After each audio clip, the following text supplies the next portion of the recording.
বিজেন্দ্র সিংহ সরাসরি আমাদের প্রতিনিধি রয়েছেন আমাদের সঙ্গে। বিজেন্দ্র, অর্থাৎ গত সোমবার থেকে যে বিধানসভায় সই নিয়ে জালিয়াতি জল্পনা শুরু হয়েছিল, বুধবার তার অবসান হয়েছে আমরা দেখেছি, যেখানে ঋতব্রত বন্দ্যোপাধ্যায়রা একেবারে ঋতব্রতকে বিরোধী দলনেতা করে তারা একেবারে আলাদা হয়ে গিয়েছেন বিদ্রোহী ব্লক। কোথাও ঠিক পরের সপ্তাহের শুরুর দিনে সেই ছবিটারই পুনরাবৃত্তি কি এবার তৃণমূলের সংসদীয় দলের ক্ষেত্রে হচ্ছে, লোকসভার সাংসদদের মধ্যে হচ্ছে?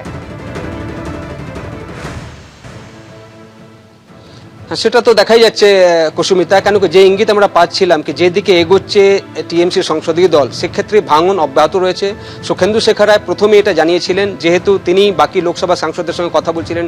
একদিন আমি তার সঙ্গে দেখা করতে গেছিলাম, দেখলাম তার কাছে ঘন ঘন ফোন আসছে লোকসভা সাংসদদের যারা প্ল্যান করছিলেন দলের মধ্যে আর তারা থাকবেন না। সেক্ষেত্রে একটা আভাস পাওয়া যাচ্ছিল, ইঙ্গিত পাওয়া যাচ্ছিল যে খুব শীঘ্রই যেভাবে বিধানসভায় পরিষদীয় দল ভেঙে গেছে, লোকসভায় এবং রাজ্যসভাতেও যে টিএমসির সংসদীয় দল রয়েছে সেটাও ভাঙবে, সময়ের অপেক্ষা ছিল।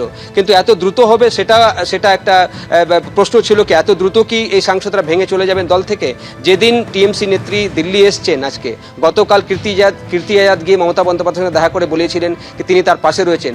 বাকি এই সাংসদরা 1 ডজন থেকে বেশি তারাও তো দিল্লিতে রয়েছেন, তারা মমতা বন্দ্যোপাধ্যায়ের ফোনও ধরেননি, তার সঙ্গে দেখাও করতে যাননি। এবং তারা কিন্তু এই মুহূর্তে আর একজন টিএমসি সাংসদের বাড়িতে গোপন মিটিং করছেন। সেখানে কি সিদ্ধান্ত নেওয়ার জন্য তারা লোকসভা থেকে পদত্যাগ করবেন, নাকি 2/3 মেজরিটি যেহেতু তাদের কাছে রয়েছে, 20 জন তাদের সঙ্গে সাংসদ রয়েছেন, তারা স্পিকারের কাছে গিয়ে সেপারেট ব্লক বানাবেন লোকসভায়, সেই সিদ্ধান্ত নিয়ে তারা এই মুহূর্তে আলোচনা করছেন। এটাতেই বোঝা যাচ্ছে কি যখন মমতা বন্দ্যোপাধ্যায় দিল্লিতে এই মুহূর্তে কনস্টিটিউশন ক্লাবের মিটিংয়ে যোগ দিয়েছেন, কংগ্রেস সহ বাকি শরিকদেরকে তিনি চাইছেন তাদের পাশে দাঁড়াক। যেভাবে টিএমসি দুর্বল হচ্ছে এখন পশ্চিমবঙ্গে, তখন কিন্তু আরও দুর্বল হওয়ার জন্য পদক্ষেপ দিল্লিতে নেওয়া হচ্ছে। এবং বেশি দূর নয়, কনস্টিটিউশন ক্লাব যেখানে মিটিং হচ্ছে তার 1 কিলোমিটার ভেতরেই এই ঘটনাগুলো ঘটছে।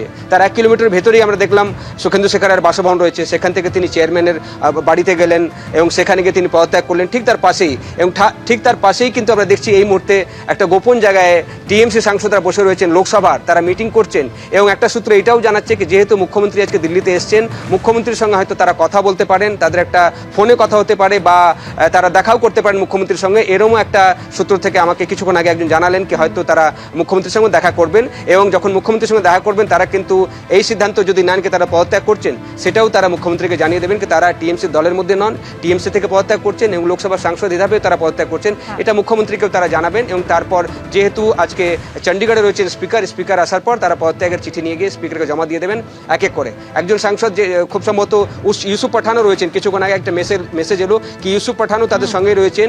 এবং যদি সিদ্ধান্ত নেওয়া হয় পদত্যাগ করার, সেটা তো তিনি সমর্থন দিতেন না। যদি এটা হয় কি না তারা গিয়ে সেপারেট ব্লক তৈরি করবেন, সেটাও কিন্তু এই গোষ্ঠীর সঙ্গে রয়েছেন।